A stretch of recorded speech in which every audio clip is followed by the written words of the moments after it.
Well, it's Thursday, and you all know what that means. As you know, TNA are close and close to Genesis.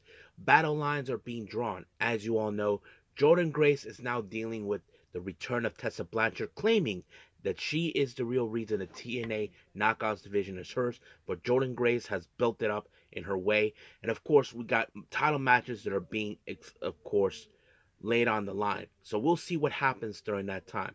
And of course, for Ring of Honor, we do have several matches, including, of course, a Proving Ground match and several others as well. But first things first, we're going to review, of course, ICW, No Holds Barred, which is a promotion based on death matches. I haven't reviewed one for quite some time. I'm glad that I get to do that. They had their first show of 2025 with Pitfighter X20 at Chattanooga, Tennessee, featuring, of course, one title match on this one as well.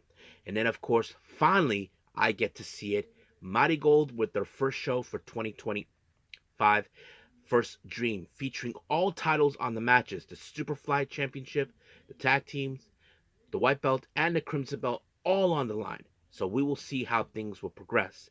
And then, of course, we cap up our episode with some news updates to give you guys updates on what's been happening in the world of pro wrestling, such as what events the promotions are throwing out, who's booked, what matches are set, including developments that are happening in the world of pro wrestling as we speak.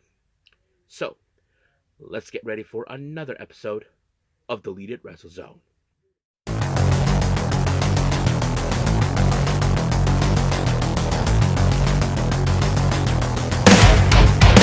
Are you ready? Get up, get up! Get up, get up! Get up, get up! Get up, get up! Get up, get up! Get up, get up! Hey everyone, welcome to Deleted Wrestle Zone, all things that is pro wrestling with AEW, NXT, New Japan Pro Wrestling, TNA, the National Wrestling Alliance, various promotions, wrestlers, matches, and championships. I am your host, Gerard here. So, if you are new to the channel, welcome.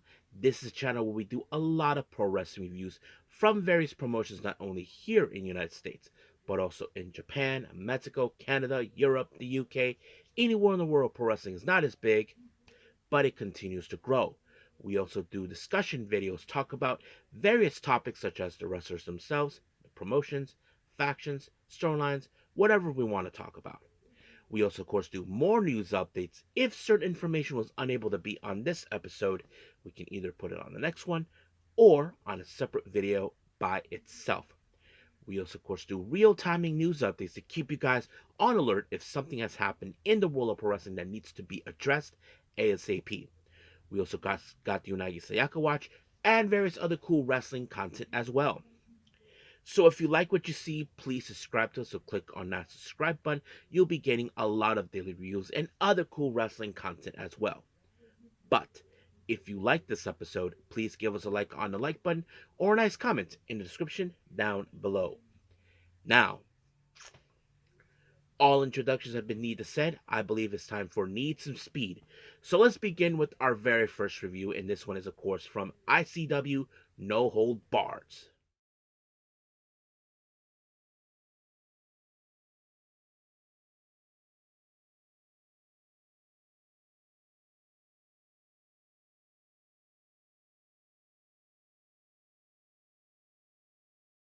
Okay, so if you guys are new to the channel, are not familiarized with this promotion called ICW No Holds Barred. Now, this promotion is based on death matches. It doesn't have a particular type of ring.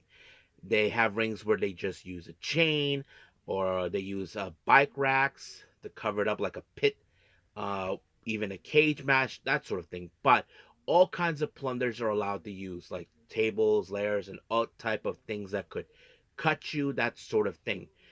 They do have a title match, a title in this match called the ICW American Deathmatch World Title. So there have been a handful of wrestlers that have been involved. Um, I'm not sure if John Wayne Murdoch was one of them.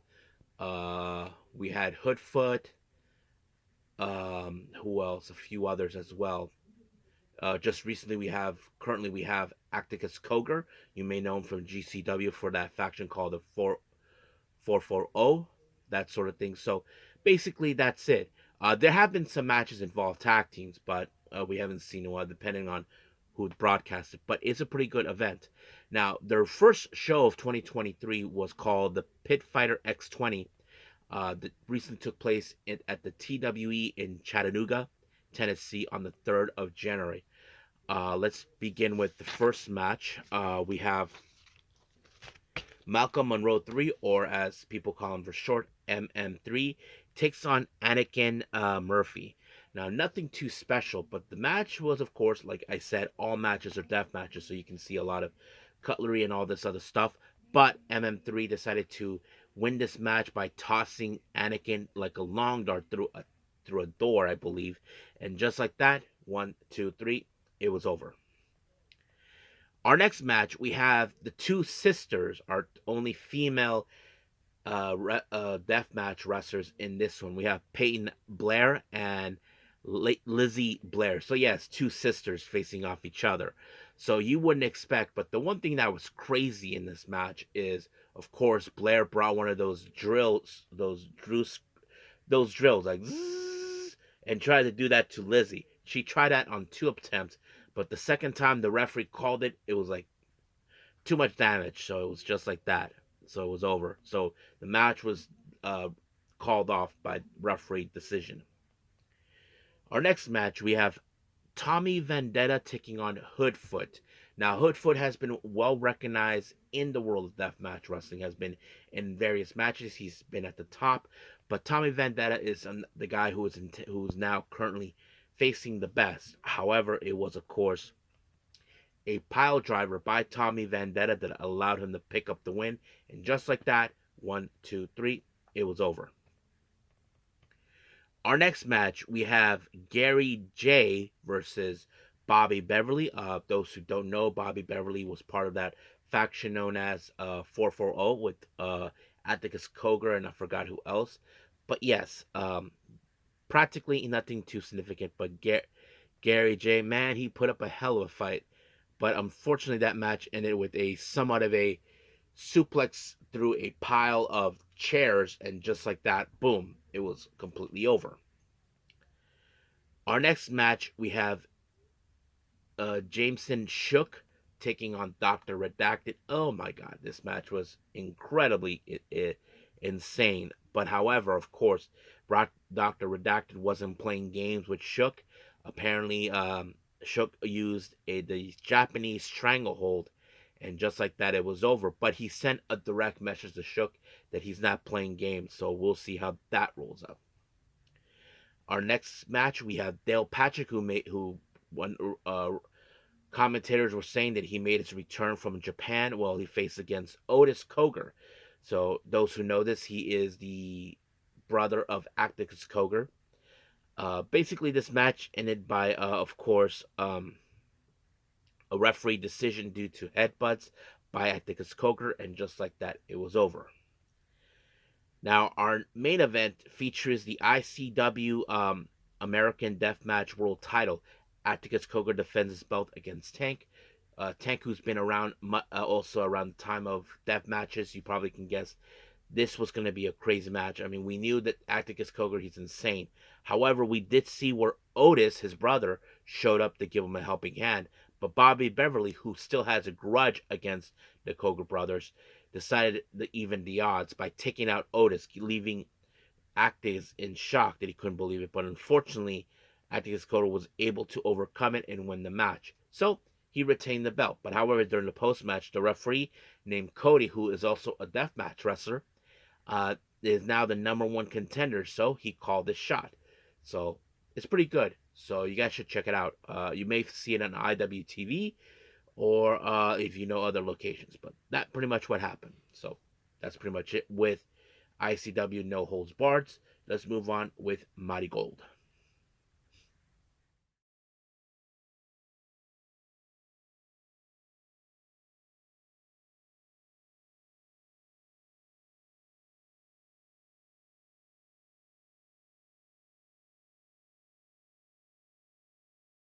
MARIGOLD.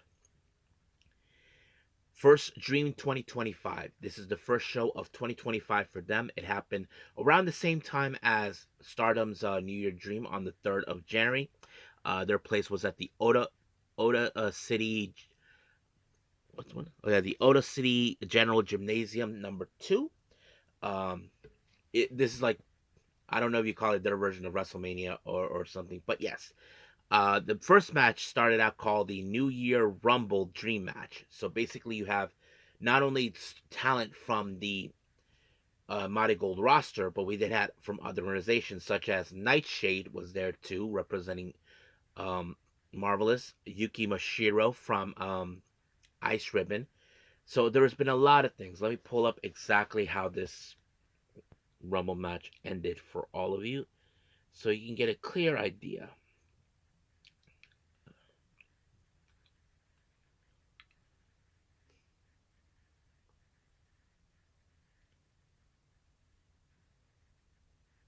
All right. Rhea Seto was eliminated. So was Nagisa Tachibana, Nightshade, then Nao Yawada, Flying Penguin, Hummingbird, Misa Matsui, Riara, Momoka Anazono, Riko Sakimura, Hamuko Hoshi, and then later Yuki Minami was the last one to be eliminated by Yuki Mashiro, and just like that, she won. But it's not the last time we see her, so we'll get to that. Now, our next match, we have Mirai versus Seri Yamaoka, who is practically one of the rookies of Marigold, making her who recently made her debut, but she did have like an exhibition match behind closed doors. Um, However, this is one of those matches where, of course, she wants to surpass Mirai, but we have seen Mirai countless times how strong she is, how much of the fighting spirit she has. But unfortunately, this match ended in a 15-minute time limit draw. But however, they couldn't let this match end this way, so it was restarted. I think it lasted like less than 8 minutes. It was Mirai who walked away with the win when she applied the lariat. Now, there was a post match promo that happened. I'm sure, Mirai was telling her not to mess with her. But of course, I'm sure that Yamaoka is not going to let this one go. One day she probably will get her little revenge on her, but that's going to be in a long while until she's well prepared. Now, our next match is the first of 4 title matches. We have the Superfly Championship. Mitsa Natsumi Shozuki defends her belt again, this time with Victoria Yuzuki. Now, it's not the first time these two have clashed. The last time they battled, the match ended in a time limit draw, which is frustrating. So basically, it happened. You probably would guess how this was going to go. But what surprises me, um, Victoria Yuzuki was try something new to make this spectacular. She tried to do like the 3 moonsaults, from the top of the middle of the ropes, no, the bottom of the ropes, then mid of the ropes, then at the top. But she botched the third one when she was trying to climb up, but it ended just like that for her to win. And of course, she put out a promo right after the match was over, becoming the new Superfly champion. But however, Yuki Mashiro has issued her become the next challenger. So that's pretty much what happened. Now, our next match is the second of 4 championships. We have the Marigold Twin Star Championship. Chiaki and Nagisa Nozaki defend their belts, this time against Bozilla and a partner that she chosen, Tank. Now, how did this happen? Apparently, Bozilla has been very tight with Nozaki and Chiaki, but they screwed up by accidentally hitting her. That led to that. And then later, of course, she became the next challenger. Of course, Tank is a bigger individual too, not like big and with more muscle fat like Bozilla, but she was capable of. But it was Bozilla who won the match by applying a sit-down powerbomb on Chiaki. I think this was not one of the best tag matches in this card, in my opinion. I mean, not to take away anything from Bozilla, but it did not brought the hype that I probably would have wanted. But just like that, it was over. Our next match. This is a very interesting one. We have a bit of a Marigold versus Sendai Girls. Representing Sendai's, we have Yuna and the founder of Sendai Girls, Meiko Satomura, the final boss, takes on Nao Ishikawa and Nana Takahashi. Now, I'm sure Satomura and Nanane, they know each other too well because they're veterans, and not to mention, it's no secret that they're retiring this year, and that kind of sets it up. Because of course, Nane said that she will retire at the first year anniversary of Marigold. Meiko Satomura retires on April, so that kind of sets it up. But however, it was Nane with the brainbuster that picked up the win on Yuna with that, and just like that, 1, 2, 3, it was over.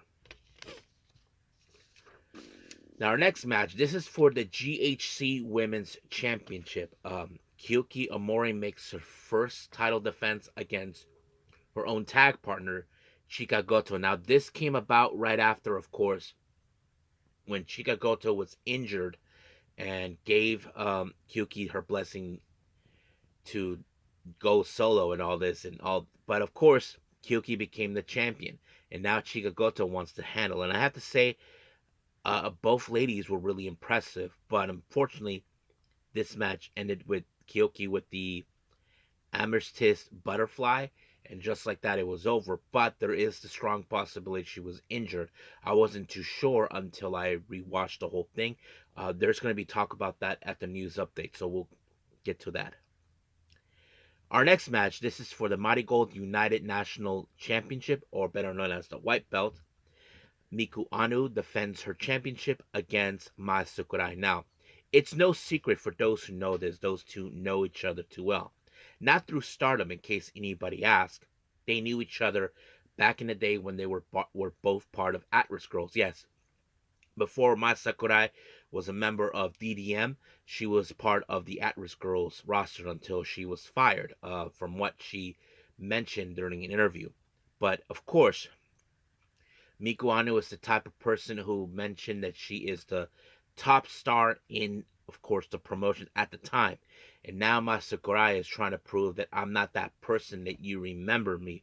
But Miku Anu will always see her that way. But the real thing is this. Throughout the years, we have seen Mai Sakurai has evolved ever since she went to Stardom. And that helped her a lot to become a much better and strong wrestler. But the real question is, can she finally obtain a single championship gold? That is a good question. Of course, Miku Anu was going to pull all the stops, but that did not end right there because it was Mai Sakurai with the STF, but much stronger, that put away and forced Miku Anu, just like that, to give up.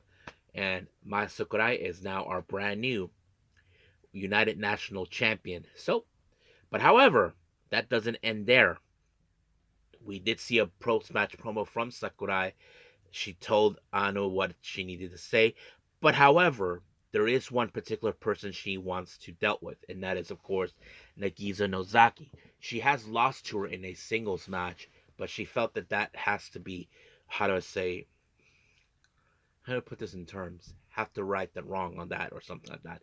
So she chose her to be her challenger, but of course, Nagisa Nozaki, I know deep down she would try to win by anything necessary, but we'll see where that leads. Now for our main event. This one is a crucial one. We have the Marigold Championship. Utami Ishida finally makes her play for this belt again for a second time. Now, Sari sees a lot of potential, but she feels that Utami Ishida is nowhere near ready to become the ace. But Julia, on the other hand, did believe she should have been the ace from the very beginning. And she was not wrong. Because this belt should have been defended long before. But now, you ask yourself, can Utami Ishida do it? I mean, she tried to apply the hijack powerbomb one occasion, but it failed. Not because Sari kicked out, because she was able to get out of it before it was completed.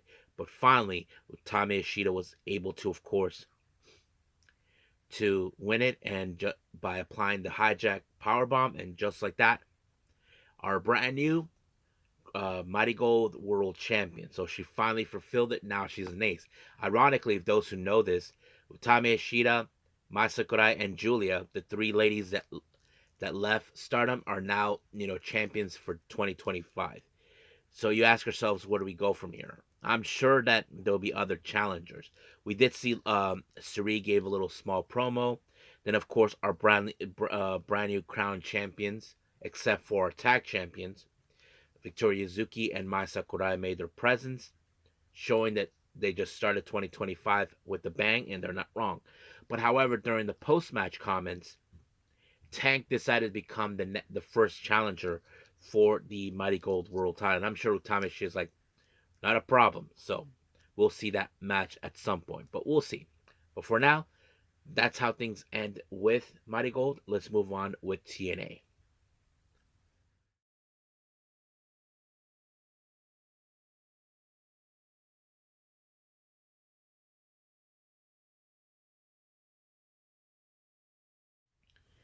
Okay, TNA, as you all know, I mentioned this. We are close to Genesis, their upcoming pay-per-view. Battle lines are being drawn for this one.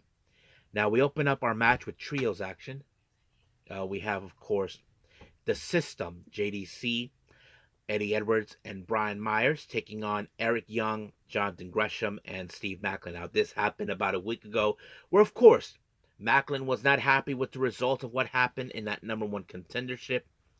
So, of course, Gresham, Macklin, and Young were not happy at all. So they see System buddying in their little thingy until, okay, let's pick a fight. So they picked a fight. However, this match ended with Macklin applying the KIA on JDC. So good night, moron. But however, like any other story where a loser can't stand a winner, well, the System decided to send a direct message by taking out Gresham. And I'm sure Eric Young and Macklin will get their revenge for what they did. And that is a long time coming. And I'm sure the System will be waiting for them.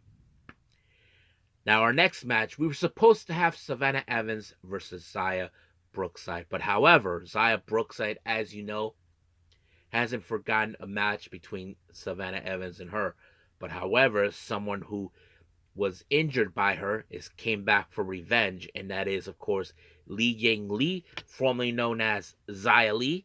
Of course, Savannah Evans attacked her, saying that she wasn't going to allow someone like her to steal the spotlight. Well, Li doesn't care about the spotlight. She just cares about proving the world wrong, and that's exactly what she did. And she took her out with the Thunderstruck, and it was over. I'm sure Savannah Evans will never forget this. I wouldn't be surprised if she goes after Xia Brookside, but only time will tell. Now, we were going to see like a somewhat of a gauntlet match between Mike Santana and the Northern Armory. Now, remember, Mike Santana mentioned a week ago that he felt that he is going to be telling people, I'm going to be the new standard of TNA, but Josh Alexander, who used to be known as that, will not let that collide. So, Mike Santana says, if that's what it takes for me to go to the top, then I'll go through you, I'll go through you, and I'll go through you. That sort of thing. First person to fall was Judas Ikra until he ended up being taken out with the spin the block by Santana, and just like that, it was over. And of course, Travis Williams stepped up the game. Well, he ended up being taken out by a sit-down powerbomb. But unfortunately, of course, Jonathan Gresham, being the little prick that he is, of course those idiots, Icarus and Williams, were going to get involved in the match, and they do no DQ. So that's what happened. So I wouldn't be surprised if Mike Santana will get his hands on Alexander for what he did. Now, that idiot of a Chihuahua who is, let's just call him the butler or the stooge for Ash by Elegance, saying that he sees Heather and Ash winning the TNA knockouts. So they're going to do a little pre-celebration. Well, I'm sure that pre-celebration is going to be crashed. We'll see when that happens. Now, as you all know, Rosemary has one thing in mind, and that is, of course, getting her hands on the TNA Knockouts World title. And she had a surprise visitor. Many remember him, Raven. That's right, Raven has made his return. So Raven suggested, why not have the Clark Orange Funhouse, which of course that is a fun thing for her to have. So basically saying, look, you can do whatever you want with it. Set it up how you want. It's your show. So he gave her blessing. Gave him his blessing. Gave her his blessing, and we'll see how that goes. Now, the good hands, as you know, a bunch of crybabies who cannot stand the fact of other people taking the spotlight. As you know, the Rascals have been, of course, awarded the opportunity to, of course, have a chance against the Hardys for the tag belts. So apparently, the good brothers, the good hands, or should I say, the good morons, were not happy with it. So they, in fact, challenged them, and you can guess that they lost, all thanks to the combination between Miguel and Trey with that combination move they always do, and just like that, it was over. Now, as you knew, Moose, along with Alicia, talking about, of course, making the X Division title more prestigious than the TNA World title. However, Andrew Everett made his debut, who couldn't stand what he was seeing, so he took his frustrations out, taking out on Moose, and went on a match. Of course, Ace Austin, who's the challenger, watches, but Moose took him out with the choke bomb, and just like that, it was over. Now, Sammy, of course, has been feeling that he and PCO deserve tag team title shots, so he went to talk to Santino Marella. So he's saying that if they want to be in that match, so he's calling, of course, PCO and Sammy Callahan's tag team name Dead Meat. I don't know why, but Sammy didn't like it, so he told him this. How about this? You and PCO, Dead Meat, have a non-title match against the Hardys. But if you beat them on this, then you guys will be in a three-way match at Genesis. So that brought some satisfaction to Sammy. So that's how it ended. Now, Jordynne Grace, as you all know, she's been ticked off with the return of Tessa Blanchard. Now, as you know, Tessa Blanchard feels that she's reclaiming what she lost. She feels that Jordynne Grace has taken something from her, but for Jordynne Grace, he says, you were gone for 5 years, and I helped elevate this division. This is my division, the way I built it. So she wasn't going to stand it, so that's what it's about. Of course, we're going to see those two fight off, and I'm sure that's going to be in Genesis. Now for our main event. Rhino and Joe Hendry team up to take on Ryan and Nick Meneth. Now, keep in mind, this is a preview between both Meneth and Joe Hendry for the upcoming title match at Genesis. So, of course, there are going to be some interesting moments. But, however, Joe Hendry sent the message loud and clear to Nick Meneth through Ryan with the standing ovation. And just like that, it was over. So, good night. So practically that's how things end. We'll see how things will happen next week, and soon we'll have Genesis. So let's move on with our last and final review, Ring of Honor.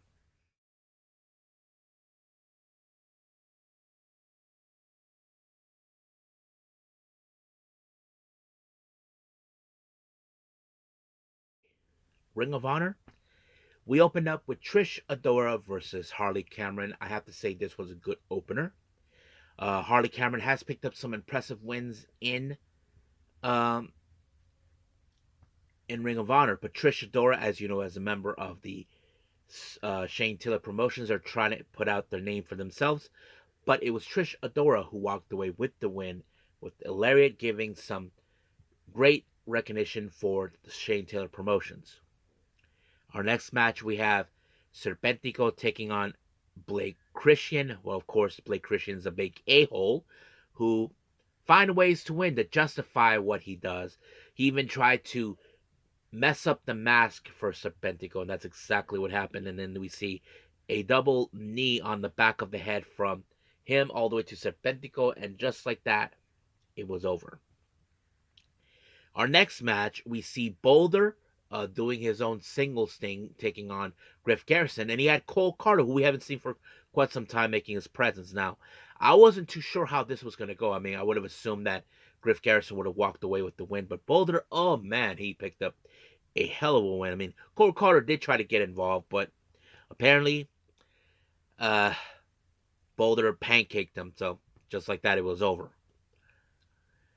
Our next match, we have Billy Starks taking on Brittany Jade. Brittany Starks, as you know, she feels a little bit happy because she doesn't have to deal with the shenanigans from Athena, who is currently in Japan. So I think she feels okay. I don't need to deal with her right now. So, but she was able to pick up a good win with the Swanton, and just like that, it was over. Our next match, we have Rachel Ellering versus Queen Aminata. Oh man, good match. I liked it. Big fan of these ladies. I didn't know how this was going to go, but Queen Aminata picked up a impressive win with the headbutt, and just like that, it was over. We have MXM Collection taking on the Dawsons. Well, I don't know which of the brothers was involved, but this match ended with the MXM Collection with the centerfold, and just like that, it was over. Our next match, we have the ROH Women's World Television title in a proving ground match. Red Velvet versus Jasmine How. This match, you probably guessed this was over the moment it happened. Red Velvet won with a forearm punch, and just like that, it was over. QT Marshall bragging now, as you know, he is the #1 contender for the television title. Of course, with the shenanigans, we'll see what happens. Gates of Agony versus Shane Taylor Promotions, Lee Moriarty and Shane Taylor. Well, it's no secret that Shane Taylor knows Bishop Khan. He was part of the Shane Taylor Promotions when he and another partner, calling themselves the Soldiers of Savage or something like that. But man, of course, Trish Adora gets involved, and so does the Infantry, allowing for Lee Moriarty to pin the match, pin Khan, and just like that, it was over. So practically, that's what it was.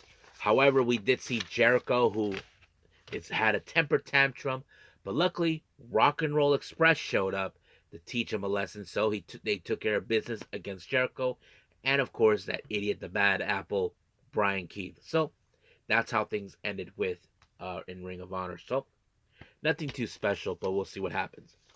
So for now, I think we are done with Ring of Honor and other reviews. Let's move on with news updates.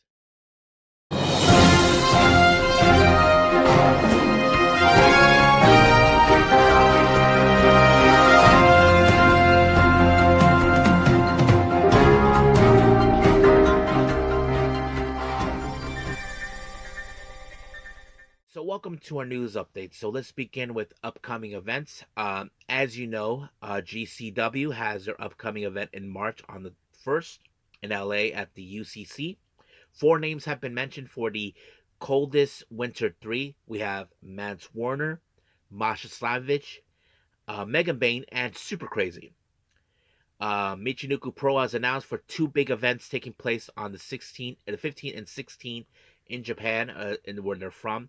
They mentioned 3 luchadors will be making their debut. I don't know who they are, and 2 debuts will be happening on that day too. So the 2 debuts are rookies, in case anybody asks. And then finally, as you all know, I mentioned on the last report, ICW No Holds Barred will be in Japan. They already announced the dates. They'll be having 2 back-to-back events on June 18 and 19 at the Tokyo Square in Atabashi, and then of course the 21st of June at the Nagoya Sportiva Arena. So basically, there's that. So that's pretty much what we have for our upcoming events. Now for some developments. Wrestling Observers reports that Malakai Black is believed to be done with AEW. There's been talk about that for a while, but we'll see where that goes. I mentioned this, Kouki Amarie, who had her first title defense in this on First Stream, injured herself, so she will be in a long-term absence due to a anterior cruciated ligament.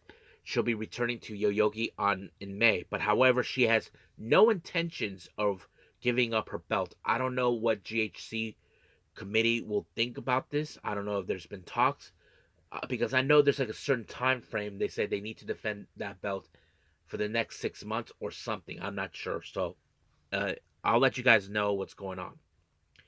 Wrestling Observer they noticed the absence of Tony Schiavone that took for this past Wednesday on AEW. He wasn't present there. However, there's those that are saying that he might have been suspended due to, of course, um, as you all know, Chris Carlton said some negative remarks on Wrestle Dynasty towards AEW.